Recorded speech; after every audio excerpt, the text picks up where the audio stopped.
శ్రీ సాధు సుబ్రహ్మణ్య శాస్త్రి గారు తిరుపతి వెంకటేశ్వర మొదటి భాగం 39/20 3వ తారీఖు నుంచి ప్రారంభమయ్యే దసరా నవరాత్రి సందర్భంగా ఈ కార్యక్రమాన్ని మనం ప్రారంభిస్తున్నాం. ఆయన ఆంగ్లంలో ఇంగ్లీష్లో రాశారు. దానికి doctor S Lakshmanamurthy, doctor Chintagunta Subbarao, doctor T Vishwanatharao వారు ముగ్గురు అనువాదం చేశారు తెలుగులో. ఈ తిరుపతి దేవస్థానం ప్రచురణ 2018లో ప్రచురించారు.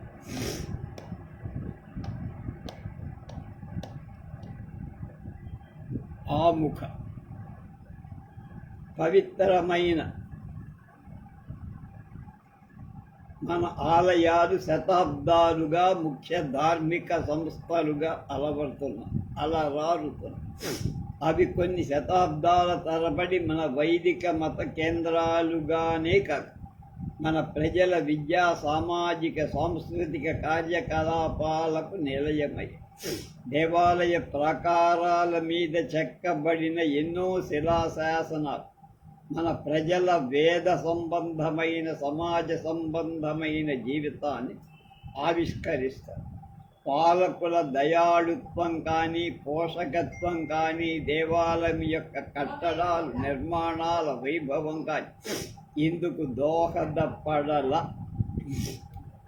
అనేక జనసమూహాల చెక్కు చెదరని భక్తి ప్రభక్తులే మన ఆధ్యాత్మిక శక్తికి దుర్భేద్యమైన కోట గోడలుగా నిలిచి దేవాలయాలు కొలువు తీరిన పవిత్రమైన దేవతామూర్తి లక్షలాది ప్రజల జీవితాల్లో శాశ్వతమైన వెలుతురు నింపాయి.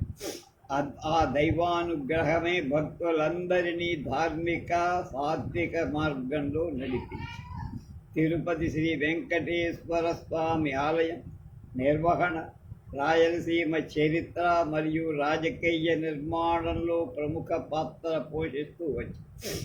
పలువురు చోళులు, పాండ్యులు, విజయనగర చక్రవర్తులు, ఈస్ట్ ఇండియా కంపెనీ, అలాగే ఆ ప్రదేశాన్ని పాలించిన మహామహులంతా శ్రీ వెంకటేశ్వర స్వామిని సేవించి ఈ దేవాలయ పోషకులై తరించిన దక్షిణ భారత చరిత్రలు ఈ దేవాలయ నగర చరిత్ర వాస్తవానికి ప్రధాన భాగం.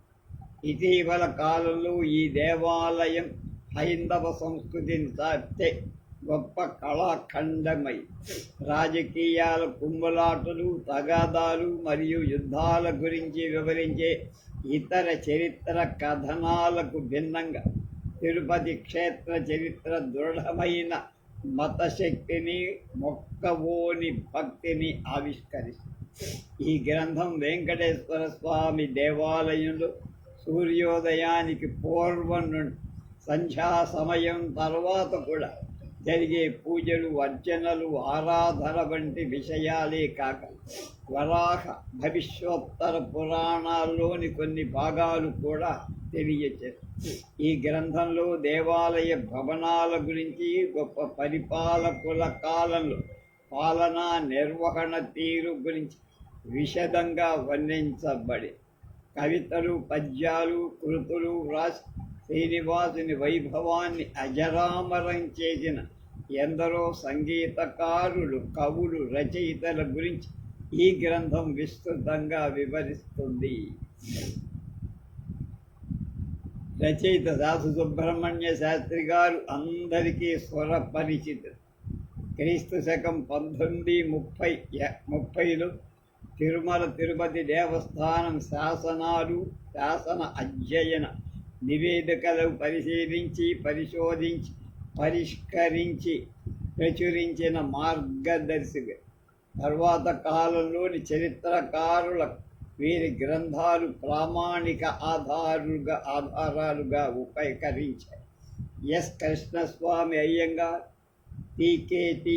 వీరరాఘవాచార్, అలాగే ఎం రామారావు లాంటి పండితులు తిరుపతి గురించిన వారి రచనలు శాస్త్రి గారి శాసనాధ్యయన నివేదికలు ఆధారంగా చేసుకున్న తిరుపతి శ్రీ వెంకటేశ్వర అనే ఈ పుస్తకం దేవస్థాన శాసనాధ్యయన నిపుణులు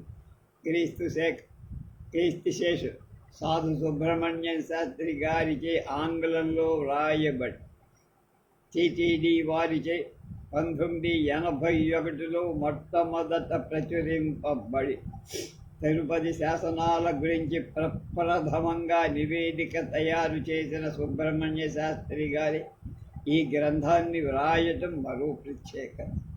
ఈ మోనోగ్రాఫ్ యొక్క శైలి సులభం, సాధారణం. ఈ గ్రంథం పునర్ముద్రను పొందుతూ ఇప్పటికి దాదాపు 25,000 ప్రతులకు పైగా అమ్ముడై అత్యంత ప్రజాదరణ పొందినటువంటి ఈ గ్రంథాన్ని ఆంగ్లం నుండి తెలుగు, హిందీ, కన్నడ, తమిళ భాషలోకి ప్రజలకు అందుబాటులోకి తీసుకురావాలని టీటీడీ తిరుపతి దేవస్థానం సంకల్పి ఆ సంకల్పానుసారంగా ప్రస్తుతం తెలుగు అనువాదాన్ని అందిస్తాం. తరువాత శ్రీ వెంకటేశ్వర అనే ఈ అమూల్యమైన పుస్తకాన్ని వెంకటేశ్వర స్వామి వారి భక్తులందరూ తప్పనిసరిగా చదవతగిన గ్రంథంగా పరిచయం చేయటానికి ఎంతో సంతోషిస్తున్నా.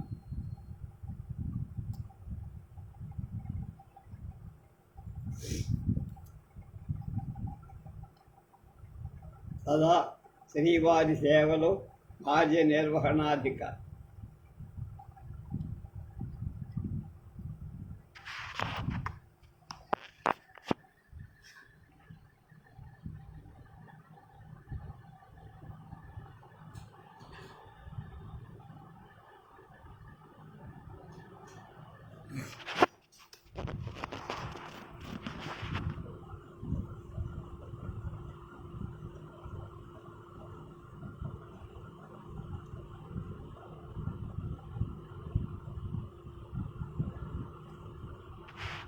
పద్మావతి అమ్మవారు.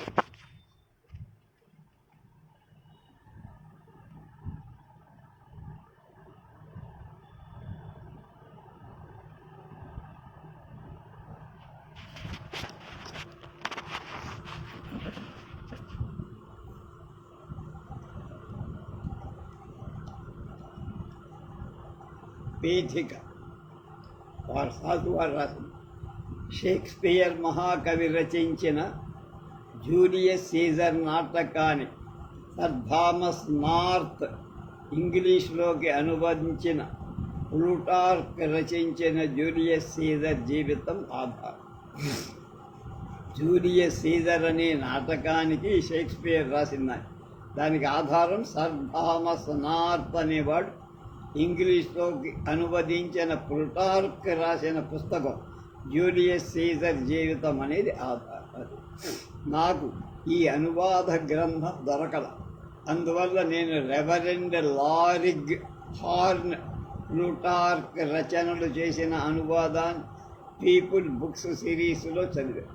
క్రీస్తు పూర్వం 301లో జన్మించిన జూలియస్ సీజర్ తన 30వ ఏట స్పెయిన్లో క్వాస్టర్గా నియమించబడ్డాడు. కాడిజ్ అనే నగరాన్ని దర్శించి అక్కడి హెర్క్యులస్ దేవాలయంలో ఆయన అలెగ్జాండర్ శిలాప్రతిమను చూశారు. ఆ విగ్రహాన్ని చూడగానే సీజర్ అలెగ్జాండర్ చక్రవర్తి యొక్క విస్తృత విజయాలు 30వ ఏట మరణించే లోపే ఆయన సాధించిన కీర్తి ప్రతిష్టలు స్మరణకు వచ్చాయి.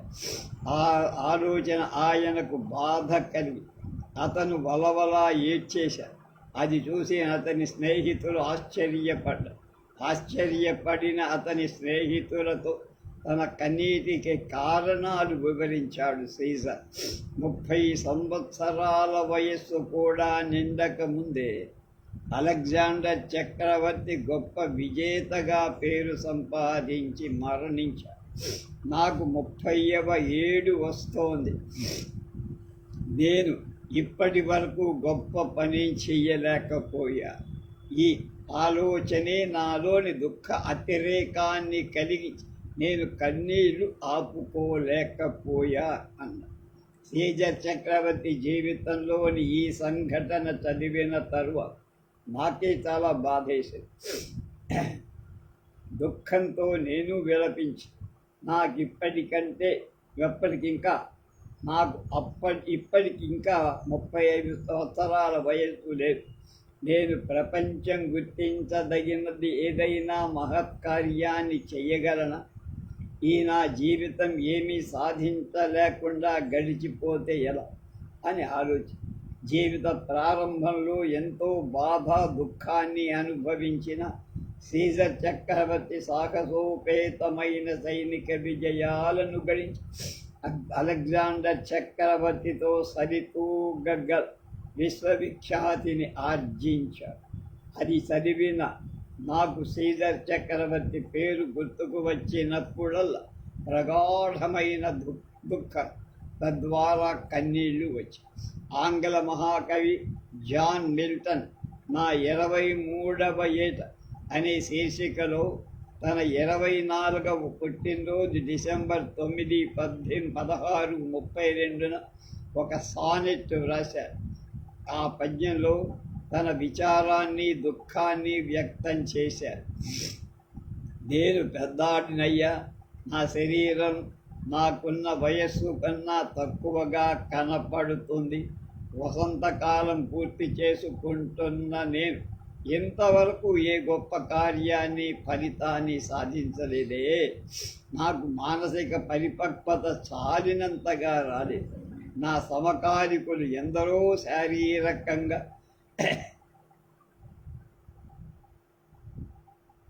మానసికంగా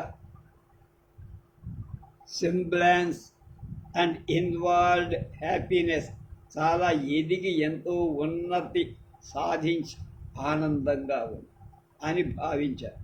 భగవంతుడి అనుగ్రహంతో తాను కాలం ఎలా నడిపిస్తే అలా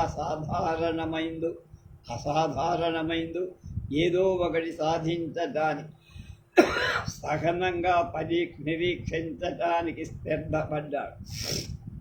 అలా తనకు వచ్చే అవకాశాన్ని భగవంతుడి అనుగ్రహం వల్ల సంపూర్ణంగా ఉపయోగించుకోవాలనుకుని ఆయన అలాంటి అవకాశాన్ని పొందాడు కూడా. కాల నిర్ణయానికి కట్టుబడి ఉంటూనే మిల్టన్ మహాకవి ఏదో ఒక అంశాన్ని ఎన్నుకొని రచనా వ్యాసంగం కొనసాగించారు. పద్య గద్య ప్రక్రియలో అప్పటి వరకు ఎవ్వరూ ప్రయత్నించని విశిష్టమైన రచన చేసి అయోనియన్ పర్వత సానువుల దాకా ఎగరాలని ఆశించాడు. కొన్ని రచనలు చేశాడు. King Arthur and the nights of the round table, king Arthur మరియు అతనితో సమావేశమైన మేధావు అనే శీర్షిక ఎన్నుకొని మేధావులు వారి ప్రణయ కథలు ప్యూరిటన్ అయిన మిల్టన్కు అందగా నచ్చల. అందుకని ఆ ప్రయత్నాన్ని వదిలేశారు. చివరకు తనకు బాగా నచ్చిన బైబిల్ గ్రంథంలోని అంశాన్ని తీసుకొని ప్యారడైజ్ లాస్ట్ అనే కావ్యాన్ని ప్రారంభించి చాలా సంతృప్తికరంగా మహోన్నతంగా పూర్తి చేశాడు. తన లక్ష్యాన్ని చేరుకో. ఆ ఇద్దరు మహామహుల జీవిత విజయాలు నాకు ప్రేరణ కలిగించాయి. గుర్తింపదగిన ఏదో ఒక గొప్ప పని చెయ్యాలనే తపన కలిగింది. సాధు సుబ్రహ్మణ్యం గారు అంటున్నారు. కానీ భవిష్యత్తును ఊహించలేని నా మనసులో బలమైన కోరిక నిద్రాణంగానే ఉండిపోయింది. 1919 సంవత్సరం మే నెలలో తిరుమల తిరుపతి దేవస్థానం వారి విచారణకర్త శ్రీ మహంత ప్రయాగదాసుజీ నన్ను స్వామి సేవలోకి తీసుకున్నారు. 25 సంవత్సరాలు స్వామి సేవలో భక్తి, విశ్వాసం, ఉత్సాహం, నిజాయితీతో వివిధ పదవుల్లో అధికారం నిర్వహించారు.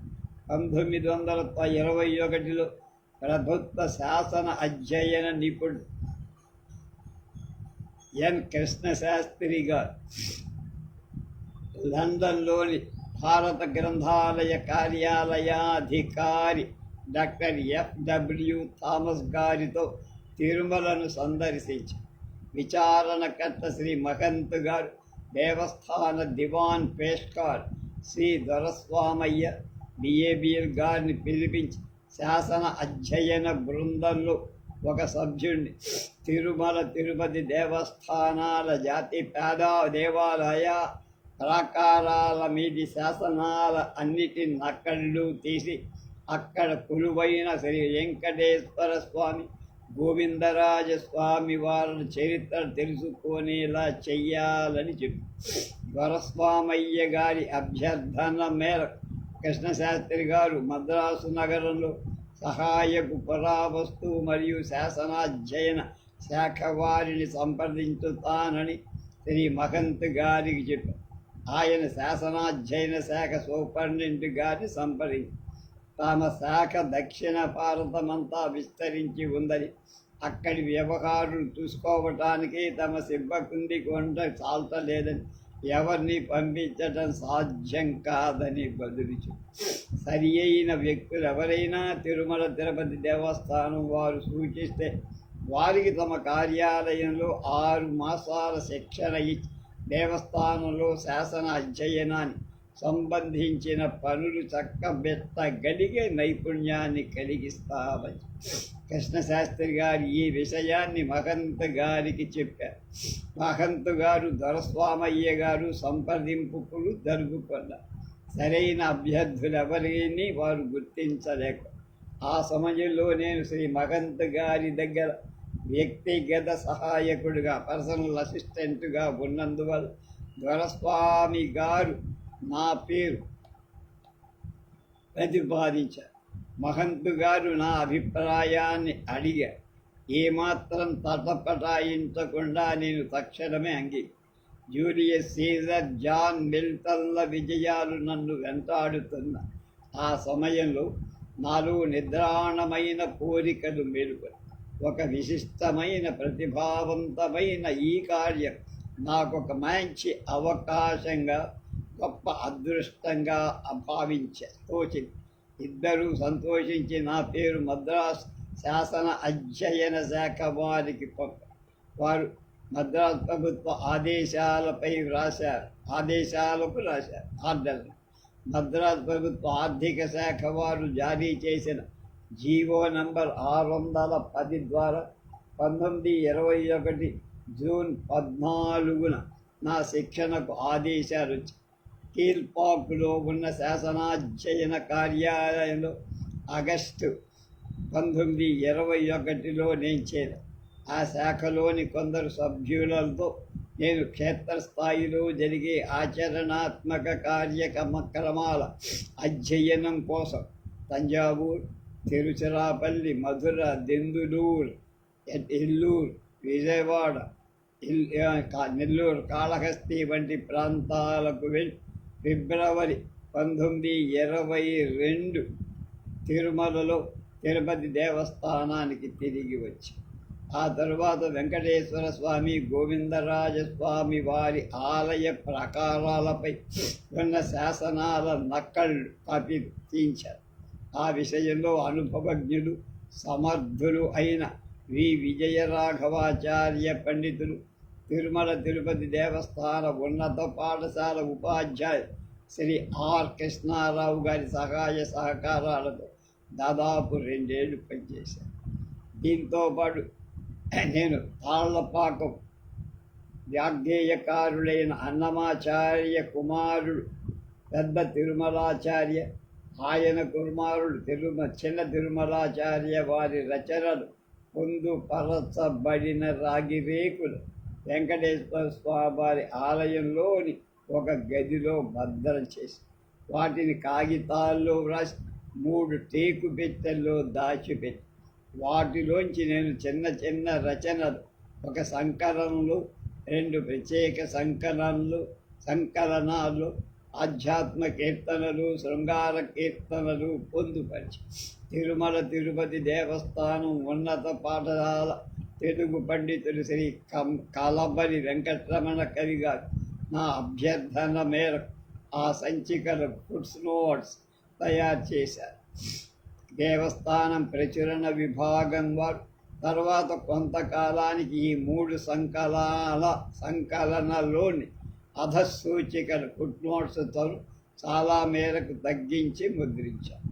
1930లో శాసన అధ్యయన కార్యాలయం మద్రాసుకు మారి సంకీర్తన ప్రయత్నాలున్న ఆ 3 టేకు పెట్టెలను మేము అండర్సన్ వీధి మద్రాసులో ఉన్న దేవస్థానం ముద్రణ కార్యాలయానికి తీసుకువెళ్ళి గద్వాల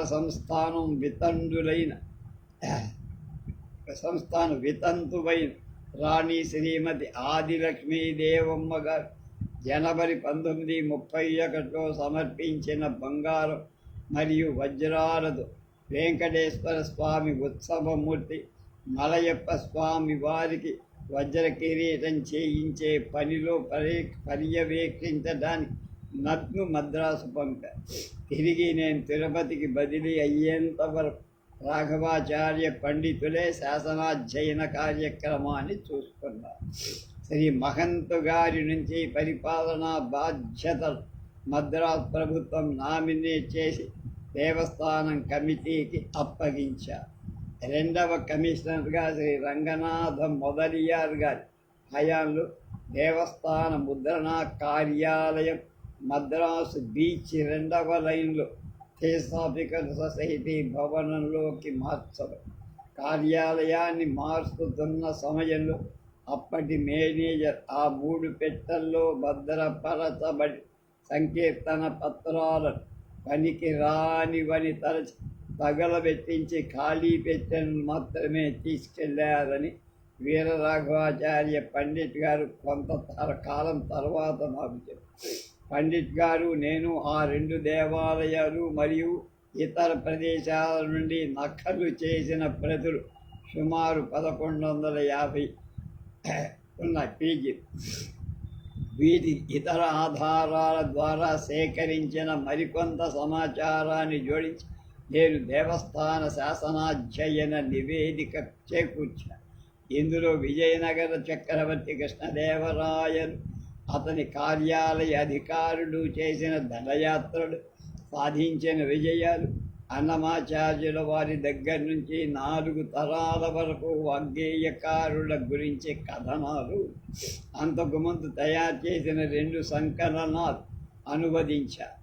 మొదటి సంకలనంలో పల్లవుల శాసనాలు, చోళుల శాసనాలు, పాండ్యుల శాసనాలు, తెలుగు పల్లవులు మరియు యాదవరాయల గురించి చారిత్రక కథనాలు ఉన్నాయి. యాదవరాయ ప్రభువులు ప్రాంతీయ పాలకులు. వీరు దేవగిరి యాదవుల కంటే భిన్నమైన. వీరి గురించి చాలా తక్కువ ప్రచారమే ఉండేది. నా ఉద్యోగ విరమణ సందర్భంగా నేను ఒక సిద్ధాంత వ్యాసాన్ని తయారు చేసి చాలామంది ప్రసిద్ధి పొందిన పండితులకు చిక్కుముడిగా ఉన్నటువంటి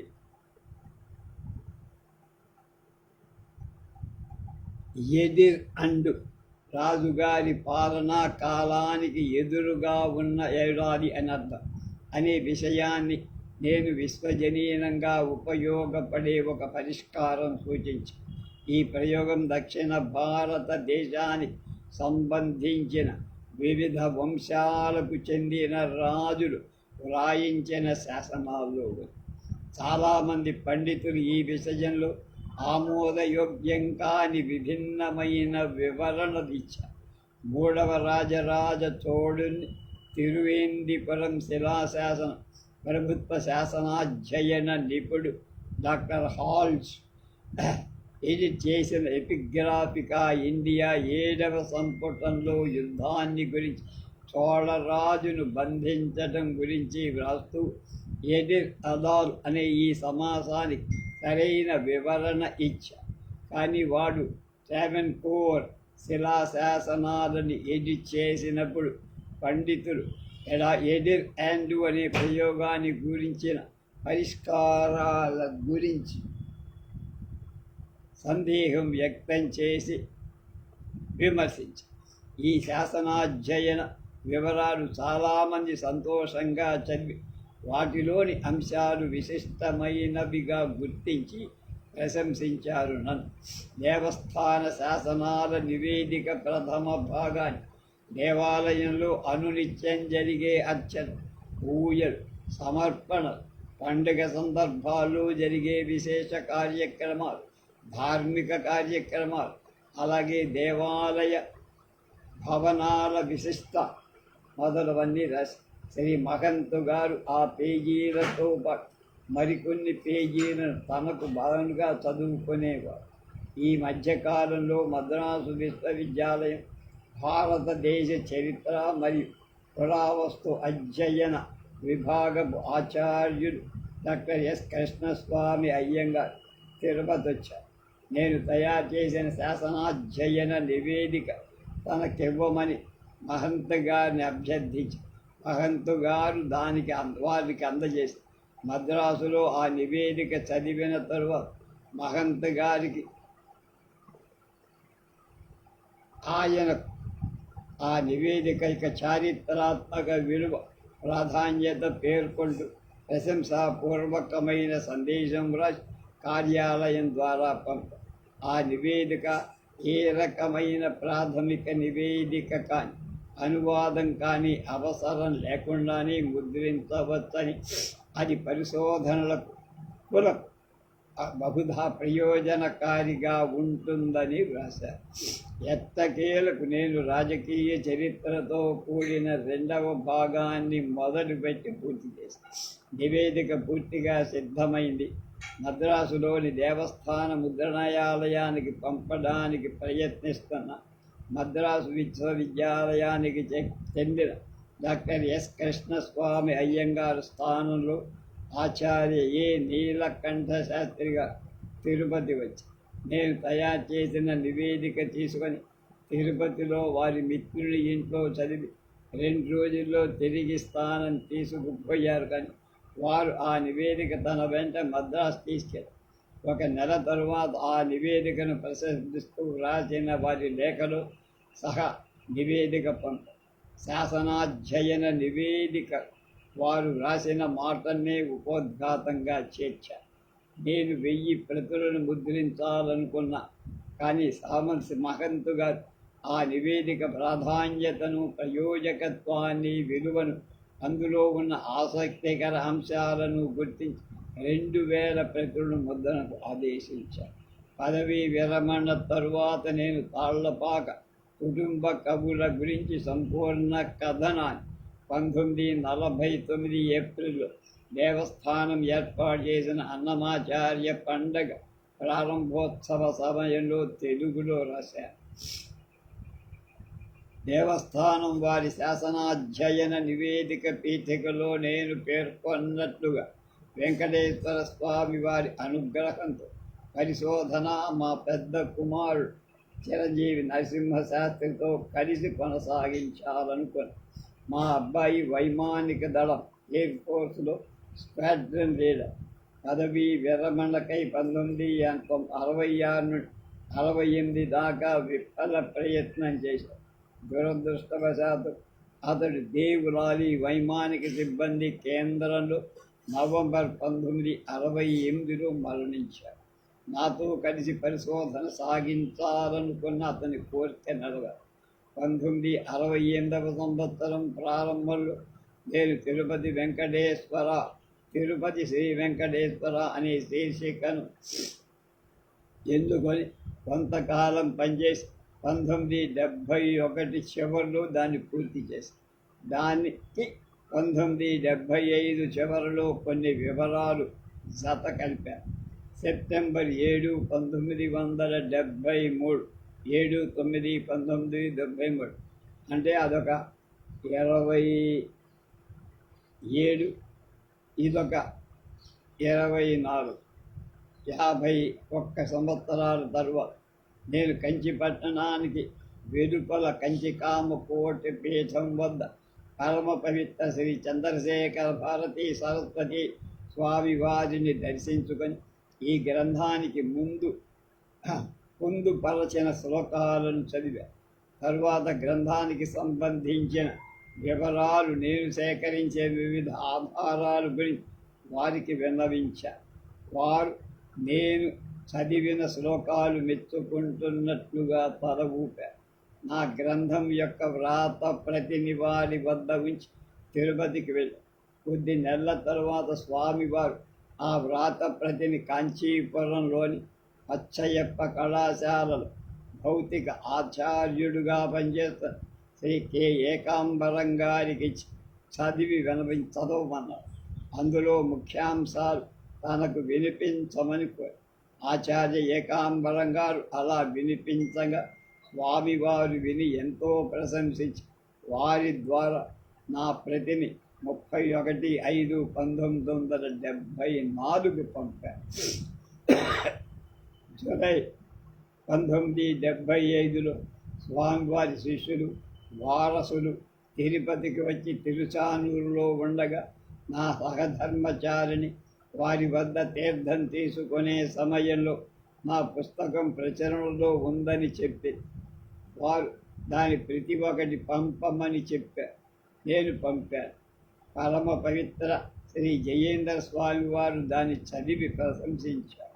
ఇద్దరు కంచి కామకోటి పీఠాధిపతుల పరమ పవిత్ర ఆశీస్సులతో ప్రపంచమంతటా పూజింపబడుతున్న దైవం శ్రీ వెంకటేశ్వర స్వామి వారి కథను పుస్తకంగా రూపొందించారు.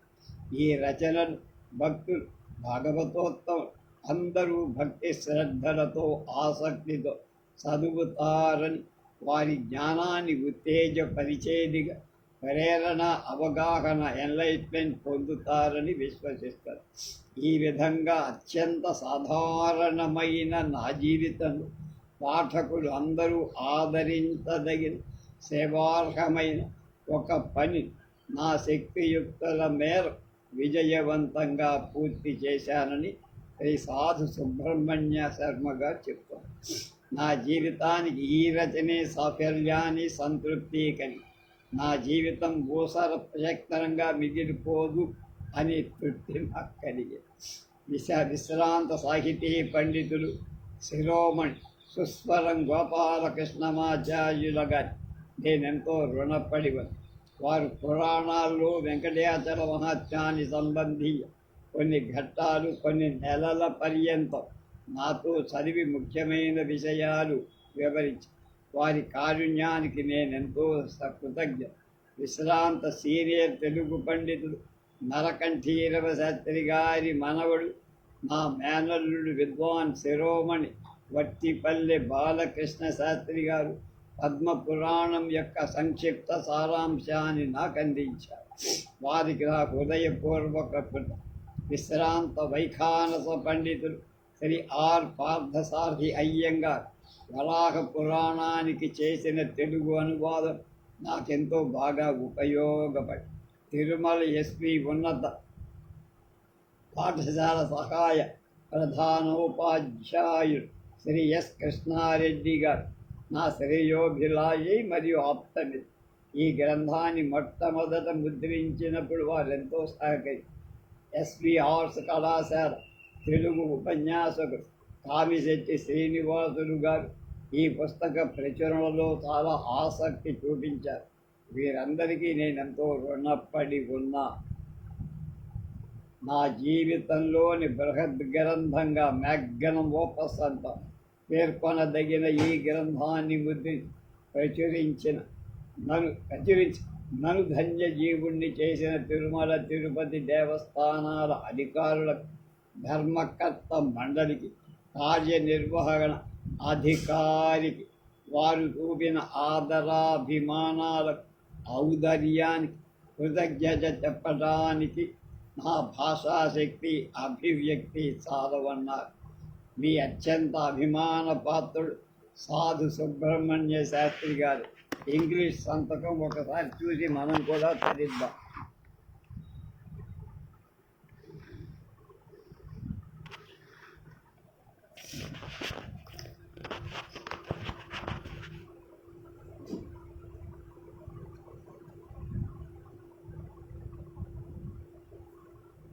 అభిప్రాయాలు మరియు సమీక్ష. 9/3/1926 డాక్టర్ ఎస్ కృష్ణస్వామి అయ్యంగార్ రాసి పంపిన లేఖ. శాసనాధ్యయన నివేదిక వ్రాత ప్రతిని అమితానందంతో చదివారు. ప్రాథమిక నివేదిక అసలైన రూపకల్పన చేశారు. ఈ నివేదిక తెలుపుతున్న సారాంశం చాలా ఆసక్తిదాయకంగా శాసన సంబంధమైన సూచికగా విజయనగరం కళాశాల ప్రధాన అధ్యాపకులు కెఆర్ సుబ్రహ్మణ్యంగా దేవస్థానం శాసనాధ్యయన నివేదిక గురించి హిందూ పత్రికలో వ్రాసిన సమయం శాస్త్రి గారు తమ పేరు ప్రఖ్యాతులను ఇనుమడింపచేసే ప్రయోజితమైన శ్రమతో కూడిన గొప్ప పని చేసి ఒక పురావస్తు అధ్యయన నిపుణుడిగా సులభ శైలిలో వ్రాసే చరిత్రకారుడిగా పేరు పొంది వారికి ఇవ్వబడిన కష్టమైన కార్యం దాదాపు 1200 శిలాశాసనాలు 1200 1200 శిలాశాసనాలు ఓపిగ్గా అధ్యయనం చేసి చతురతతో అందులో లభించిన విషయాలు ఒక మంచి కథనంగా సమకూర్చిన వారి కృషి చాలా విలువైంది. ఇంకా ముందు కూడా వారు మరికొన్ని ఉత్తమ గ్రంథాలు వెలువరించాలని రచయిత తన గ్రంథాన్ని 2 భాగాలుగా విభజించి మొదటి భాగంలో వారు తిరుపతి, తిరుసాను, తిరుమలలో శాసనాల సహాయంతో దేవాలయంలో కొనసాగే నిత్య సేవలు, భోజన వసతి, పండుగ నిర్వహణ, దేవస్థాన భూములు, అలాగే ఇతర ఆస్తులు, రాజులు, ధనవంతులు, సామాన్య ప్రజలు వాళ్ళు ఇచ్చిన విరాళాలు, ఆస్తుల గురించి రాశారు. రెండవ భాగం శాసనాల సమాచారం ఆధారంగా రాయబడిన దక్షిణ భారత రాజవంశీయుల చారిత్ర కవనం, తుళువ వంశీయుల చరిత్ర సంపూర్ణంగా మరికొన్ని విషయాలు మౌలికంగా ఉన్నాయి. విజయనగర రాజుల శకపు మత గురువుల గురించి వివరణలు నిత్య నూతనంగా ఆసక్తికరంగా. విజయనగర చరిత్ర తెలుసుకోవాల్సిన ప్రతి విద్యార్థి చదవదగిన పుస్తకం. మూడవది మద్రాస్ ప్రెసిడెన్సీ కళాశాల ఆచార్యుడు, ట్రావెన్కూర్ విశ్వవిద్యాలయ ఆచార్యుడిగా తర్వాత పనిచేసి వి రాఘవాచార్య, డాక్టర్ ఎస్ కృష్ణస్వామి అయ్యంగారు తిరుపతి చరిత్ర 2వ సంపుటం గురించి 11వ తేదీ 1943న ఇలా సమీక్షించారు. శాసనాల గురించి తిరుమల తిరుపతి దేవస్థానం కమిటీ వారు 3042 పేజీలు కలిగిన 8 పెద్ద సంపుటాలను ప్రచురించిన విషయం లోకానికి తెలుసు. ఈ 8 గ్రంథాలు ఉపోద్ఘాతం గ్రంథం ప్రజలందరికీ ఆసక్తి కలిగించే పండుగల, ఉత్సవాల సంబంధించిన విశేషాలు, శాసనాలు, దేవాలయాలు, భద్రపరచబడిన గ్రంథాల్లో ప్రస్తావించబడిన అంశాలను కూడా విశ్లేషించారు. 273 పేజీలలో మొదటి సంకలనంలో దేవాలయం మొట్టమొదటి రోజుల్లో ఎలా పురోభివృద్ధి చెందిందో తెలియచేసే శాసన అధ్యయన నివేదికలు. అది నివేదిక చాలా పాతకాలం గురించి కాకుండా క్రీస్తు శకం 840 నుంచి 1450 అంటే 650 కాలంలో, అంటే సంవత్సరాల కాలంలో దేవాలయ ప్రగతి గురించి తెలియజేయటం ఆశ్చర్యం. కృష్ణస్వామి అయ్యంగారి సమీక్ష ఈ మొదటి సంకలనం గురించే ప్రస్తావించి 2405 ఇతర సంపుటాల సాడువ, తొడువ, విజయనగర 67 వంశాల పాలనా కాలం గురించి, అలాగే 1801 వరకు పాలించిన బిజాపూర్, గోల్కొండ, మొఘల్, కర్ణాటక, ఫ్రెంచ్, అలాగే ఎస్ సుబ్రహ్మణ్య శాస్త్రి అనువాద మరియు పరిష్కరణ బహుధా ప్రశంసనీయ. 4 14/1/1956 మద్రాసు శాసన అధ్యయన విభాగం కోయంబత్తూరులో పనిచేసిన శ్రీ కెవి సుబ్రహ్మణ్య అయ్యర్ గారు వ్రాసిన తిరుపతి దేవాలయ శాసనాల ముద్రణ గురించి నేను ఇదివరకు దాని వ్రాత ప్రతిరూపంగా చూసినప్పుడు చెప్పిన దాన్ని మళ్ళీ రాస్తున్నాను.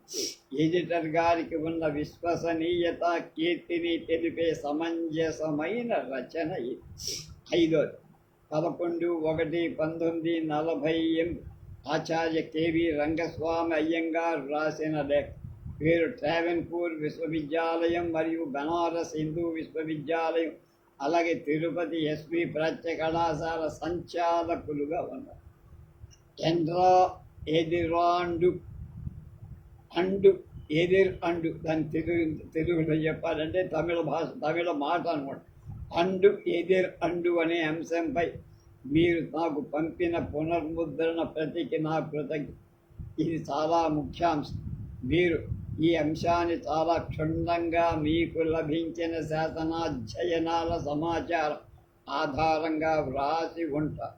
నాకు వీలు చెక్కినప్పుడు మీరు పంపిన విషయాన్ని జాగ్రత్తగా శ్రద్ధగా చదువు మంచి గుణాత్మకమైన విలువలున్న రచన చేసే వ్యక్తిగా పేరొందిన మీకు నేను అభినందనలు చెప్పడం విశేషమేం కాదు. దేవస్థానం వారి ఈ పనిలో నిమగ్నమైన మీరు చరిత్ర మరియు విశ్వవిద్యాలయంలో లేకపోవడం ఒక తీర్చలేని లోటుగా ఉందన్నాడు. బాగా మంచి. డాక్టర్ ఆరోజు ఆచార్య కెవి రంగస్వామి అయ్యర్, ఢిల్లీ, 27/4/1948 రాసిన లేఖ. అండు ఎదిర్ అండు అనే అంశం మీద మీరు వ్రాసిన వ్యాసం నన్ను ఆశ్చర్యచకితుడిని చేసింది. అంతకుముందు చాలామంది పండితులు ఈ అంశంపై ఇచ్చిన వివరణలు నాకు ఆమోదయోగ్యంగా ఉండేవి కావు. మీ సిద్ధాంతం కొత్తగా ఆకట్టుకునేట్టుగా దానికి రాజ్యాంగబద్ధమైన ప్రాధాన్యత ఉంది. సాధారణంగా ఏ రాజైనా తన ఓటమి కానీ రాజ్యాధికారాన్ని కాంచి తను తప్పించడానికి ఒప్పుకోరు. రాజులు సామాన్య ప్రజల కన్నా గర్విస్తులు. వారు పొగడ్తలకు లొంగిపోతారు, ప్రశంసలకు అలవాటు పడతారు. అందువల్లనే భారతదేశంలో విజయ శాసనాల గురించి వివరాలు కొంత అతిశయక్తం. కానీ మీరు ప్రతిపాదించిన సిద్ధాంతం ప్రకారం దక్కన్ మరియు దక్షిణ భారత రాజులు కార్యాలయ నివేదికల్లో తాము తాత్కాలికంగా సాధించిన అపజయాలని, అలాగే పదవీ నష్టాన్ని నిష్కర్షగా అంగీకరి కార్యాలయ పత్రాల విలువ నిర్దోషమైన వాటి నిర్వహణం మనకెదిగింది. పురావస్తు శాఖ వారు భద్రపరచిన దస్తావేజులు వాటి క్రమ పద్ధతి గర్విష్ఠులైన రాజులు సైతం లొంగిపోయేలా చేస్తాయని ఆలోచిస్తారు. మీరు చాలా శాసనాలు ఎదిర్ అండు అనే పదం వాడబడిన చోట్ల దాన్ని చక్కగా విశ్లేషించి అన్వయించి ఈ పదం ఒక రాజుగారి పాలనా కాలంలో ఏర్పడి అంతరాయం తెలియజేస్తోందని చెప్పారు. హేతుబద్ధంగా సిద్ధాంత కల్పన చేసిన మీరు విద్యార్థులు అదే పదం ఉపయోగింపబడిన గ్రంథాలను దస్తావేజులను నిశితంగా పరిశీలించి మీరు సూచించిన అన్వయాన్ని సరిచూసుకోవాలని చెప్పడం కూడా విశేషం. ప్రభుత్వ శాసనాధ్యయన శాఖలో పనిచేస్తున్న యువతరం పరిశోధకులు ఆ పని చేపడతారని నేను ఆశిస్తున్నాను. ఒక్కవేళ మీరు ప్రతిపాదించిన సిద్ధాంతం నిరూపింపబడితే కాలగర్భంలో మరపుకు గురి అయిన ఎందరో రాజవంశాల గురించిన కాల నిర్ణయాన్ని ఇందాక చెప్పిన ఎదిర్ అండు అనేది సూచిస్తారు. నేను చదివినంత వరకు శాసనాలు ఏ ఇతర అంశం కూడా సత్యాన్ని ఎంతగా ప్రతిఫలించాల. ఒక పాలకుడు ఓటమికి గురై లేదా పదవి కోల్పోయి తిరిగి రాజుగా లేక పాలకుడిగా రెండవసారి పట్టాభిషేకం చేసుకోవటం ఆశ్చర్యంగా అనిపిస్తుంది. ఎదిర్ అండు అలాంటి సంఘటన నమోదు చేస్తుంది.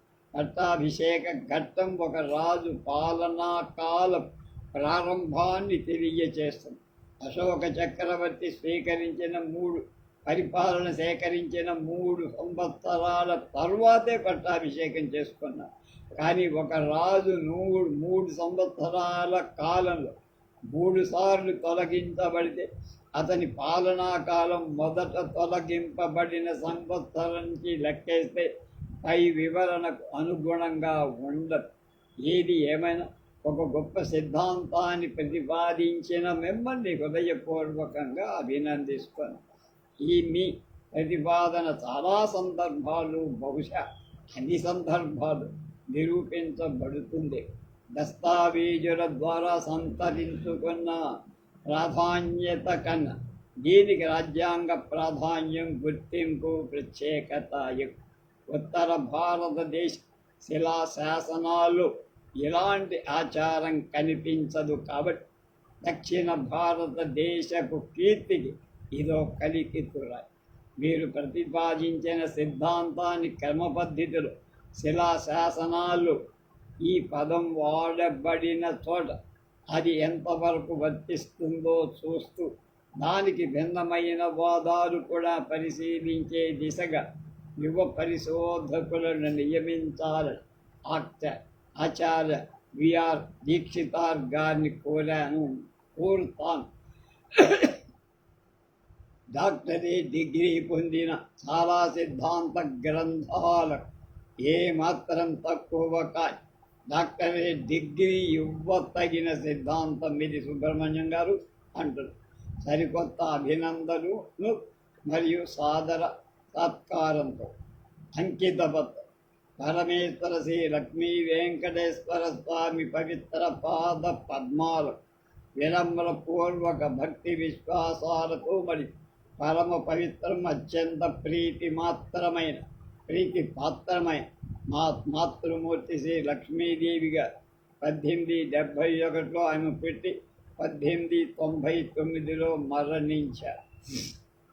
మా నాన్నగారు వెంకటరాయ శాస్త్రులుగా 1860లో పుట్టి 1924లో నా పెద్ద కూతురు కామాక్షీదేవి 1919లో పుట్టి 1944లో చనిపోయారు. నా పెద్ద కుమారుడు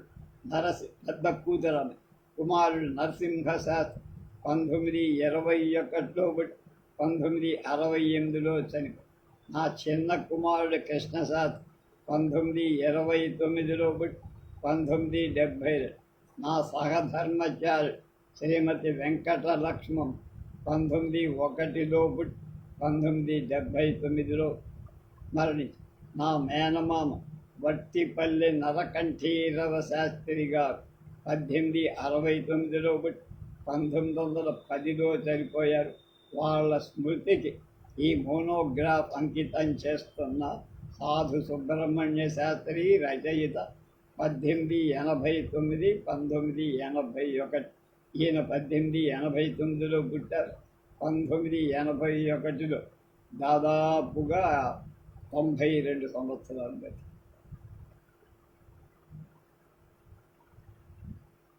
సాధు సుబ్రహ్మణ్య శాస్త్రి గారు ఎలా ఉంటారో చిత్రపటం.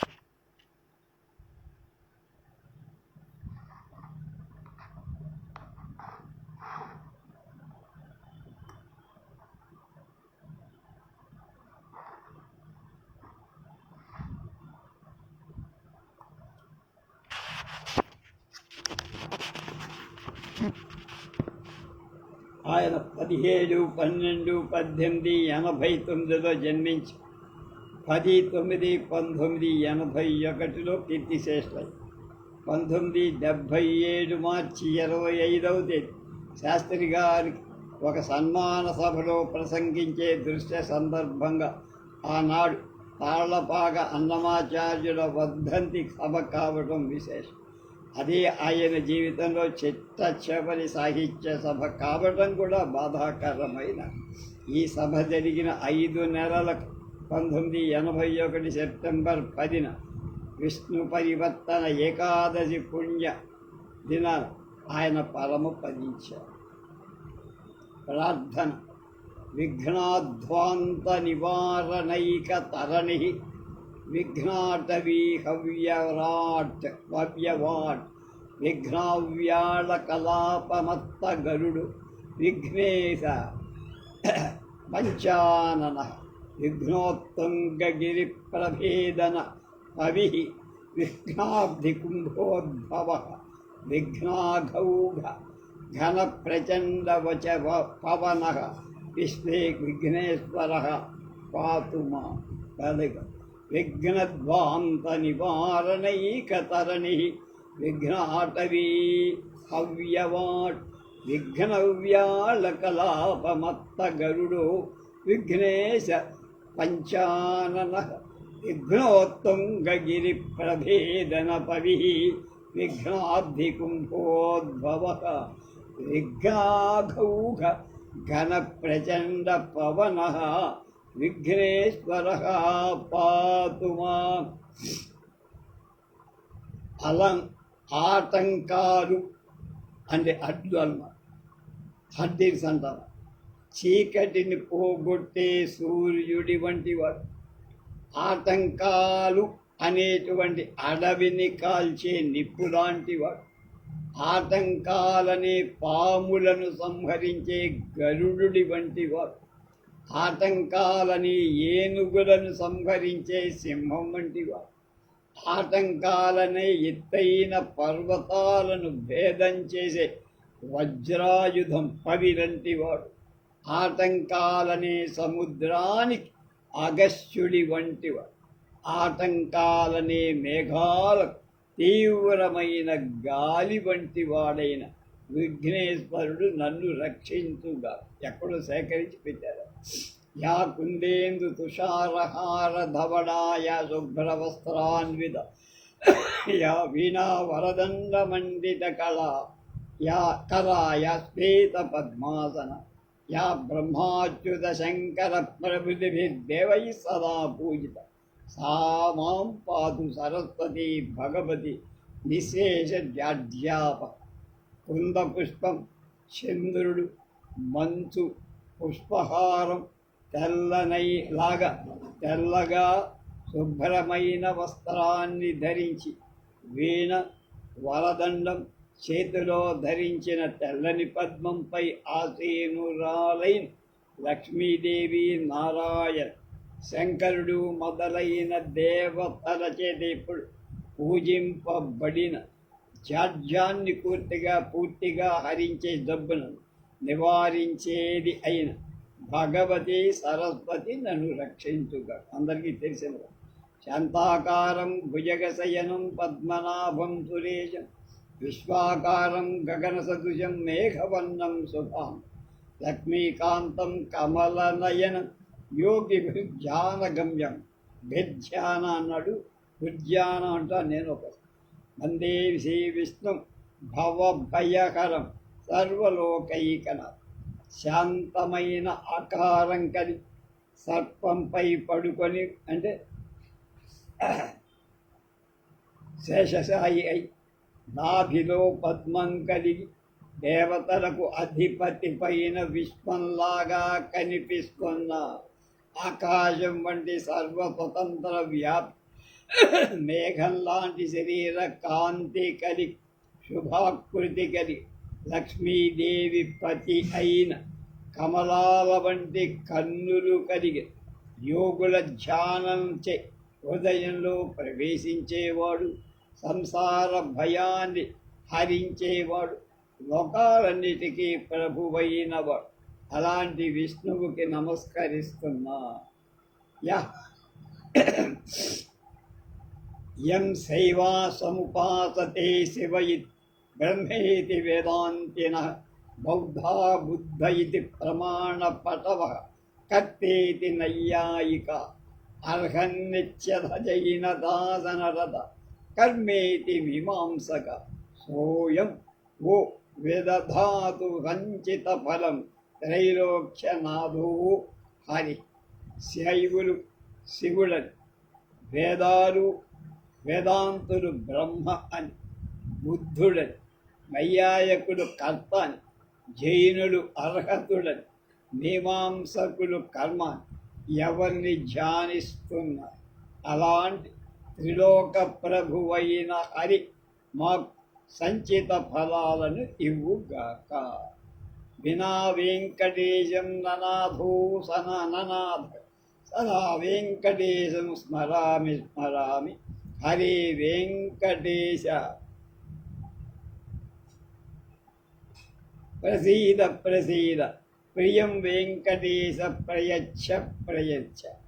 వెంకటేశ్వరుడి కంటే వేరే ప్రభు లేడు.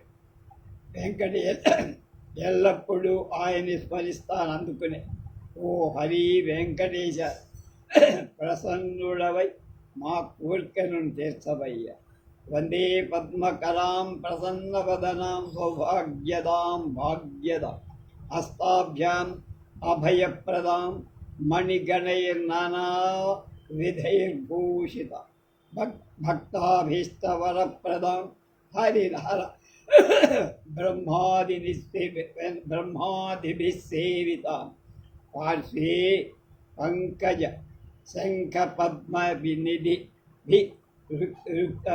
శంఖచక్ర పద్మినిధిభిः యుక్తాం సదాశక్తిభిः.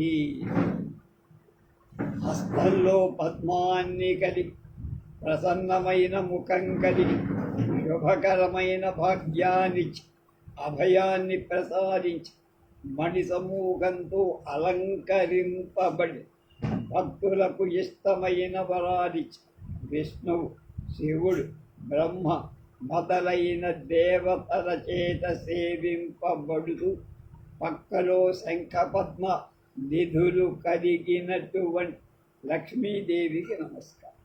అపారే అసారే అసారే సంసారే నిజ భజన దూరే జలధియ భ్రమంతం మహామందం పరమ కృపయా పాతు మనిష మదన్యకోధీనస్తవ కరుణా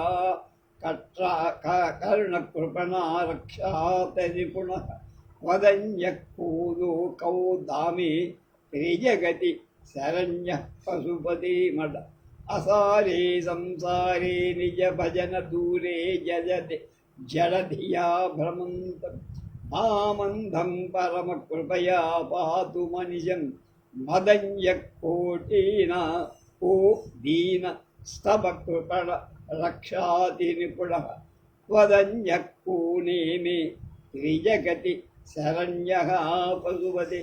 సారం లేని ఈ సంసారంలో నీ భజనకు దూరమైన దానిలో జడబుద్ధితో భ్రమిస్తున్న గుడ్డివాణ్ణైన నన్ను రక్షించటం ఉచితమయ్యా.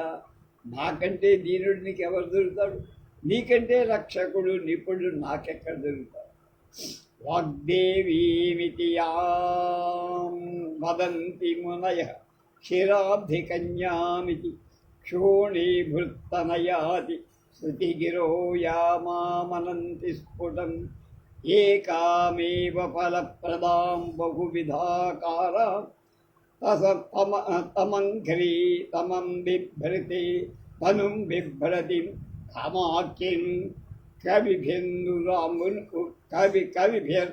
కవిభిర్నృతాంచ సప్స్వభగాన్ వందే మహేశ ప్రియం. పార్వతీదేవికి వాగ్దేవీమితి యా వదంతి మునయ క్షీరాబ్ధికన్యామితి క్షోణీవృత్తనయామితి శృతిగిరో యామావనన్మనంతి స్ఫుటం ఏకామేవ ఫలప్రదాం బహువిభాకారం తనుం బిభ్రతిం కామాక్షిం కవిభిర్నృతాంత స్వభగాం వందే మహేశ ప్రియం.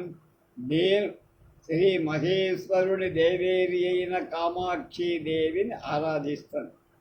అది కవిగారు అంటారు. ఆ కామాక్షీదేవి లక్ష్మిగా, పార్వతిగా చెబుతూనే వేదాలు సరస్వతిగా ఈ ముగ్గురు వేర్వేరు రూపాలలో కనపడినా వాళ్ళు ఇచ్చే ఫలితం ఒక్కటే. ఈ ముగ్గురమ్మల కవులు పవిత్ర భావంతో ప్రశంసిస్తున్నారు అనే శ్లోకాలతో వారు చక్కని భావం కూడా రాసి ఒక మనకి ప్రార్థన చేశారు. ఇక డైరెక్ట్గా కథలోకి వస్తాం.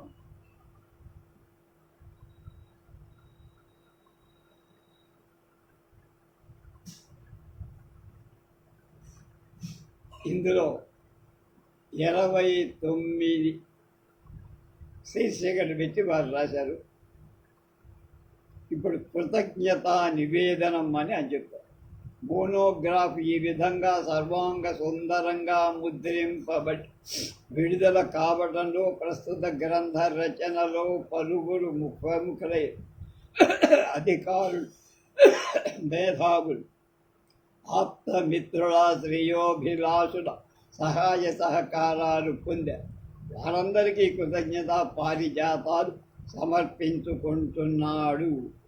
చైర్మన్ తిరుపతి దేవస్థాన పాలక మండలి సి అన్నారావు, మాజీ చైర్మన్ టిటిడి పాలక మండలి పివిఆర్కే ప్రసాద్ ఐఏఎస్ కార్యనిర్వహణాధికారి, P Rajagopalaraju IAS endowment commission, S Krishnareddy Gopikrishna MA BEd assistant head master SP high school Tirumala, K Srinivasulu Setty MA special officer Annamacharya project Kamineni Srinivas, అలాగే KS Datta doctor KS Datta MA PhD principal SP oriental college, Shri M Vijay Kumar Reddy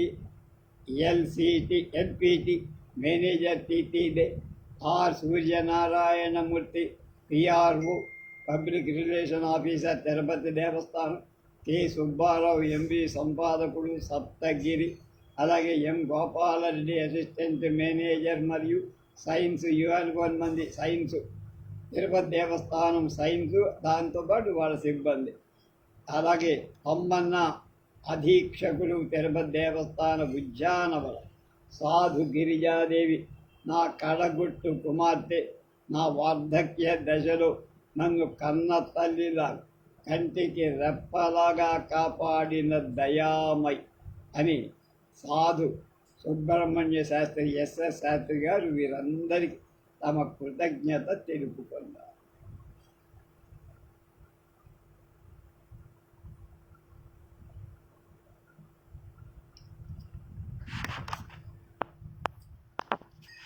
చక్ర వజ్ర ఖచ్చిత మలయప్ప స్వామి photo చూపిస్తున్నారు మనకి.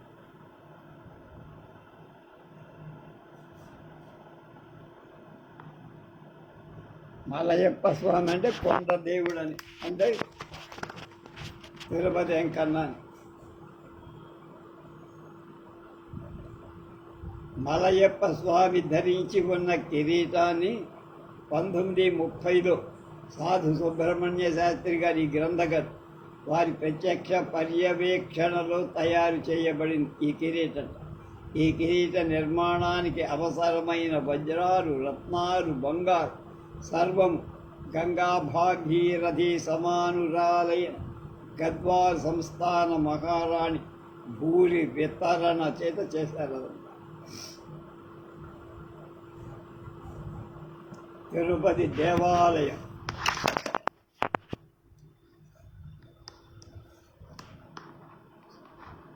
ఆనంద నిలయ విమానం అంటాం దీన్ని.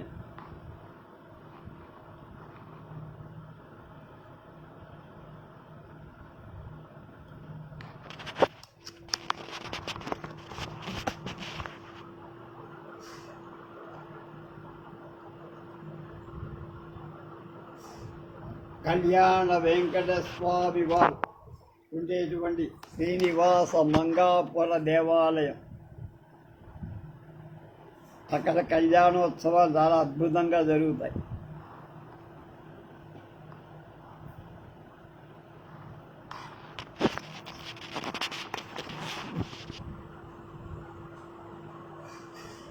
తిరుపతికి 7 మైళ్ళ దూరంలో, 10 కిలోమీటర్ల దూరం తిరుపతిలో మన విజయనగర ప్రభువైనటువంటి కృష్ణదేవరాయలు ఆయన దేవేది వరదరాజమ్మ నల్ల రాతి విగ్రహం. ఇది చూడటానికి మహా అద్భుతంగా దర్శనీయంగా కనబడుతుంది. అక్కడ వెళ్ళగానే కనబడుతుంది.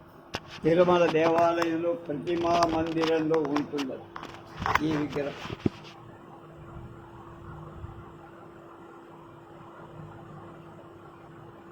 తాళ్లపాక కవి వాగ్గేయకారుల సంకీర్తనలు, రాగి రేకుల మీద చెక్కబడిన రాగి రేకుల సమాహారం.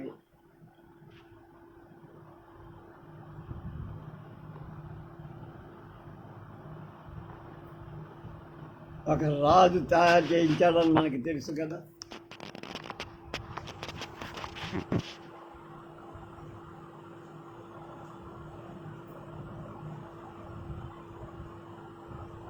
తిరుసానూరులో పద్మావతి అమ్మవారు తాను పద్మశాల కులస్థుల వారసురాలినని ఉద్ఘాటించే తామ్రశాస్త్రం.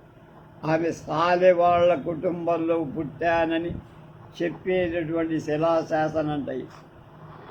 పద్మావతి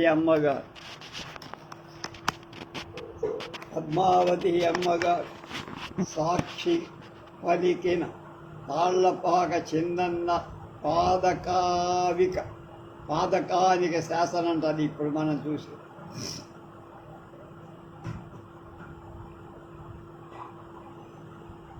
ఆలయానికి ఎదురుగా 1000 కాళ్ల మంటపం, దిగువ మెట్ల వరుస, పైన స్తంభాల వరుస, పై భాగాల్లో కనబడేది హాథీరామ్ మఠం ఆ పైన ఉంటుంది.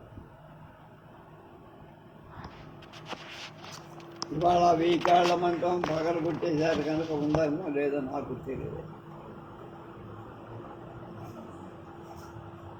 స్తంభాల మీద చెక్కబడిన శిల్ప కళ వైభవాలుగా కనపడతాయి మనకు.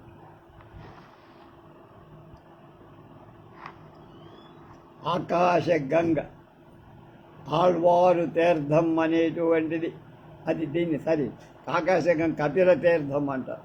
అదేనమ్మా నాకు తెలియదు. ఇది తిరుమలకు ముఖద్వారంగా ఉండేది ఒకప్పుడు. ఇక స్వామివారి అవతారిక మొదలైన విషయాలు రేపటి నుంచి తెలుసుకుందాం.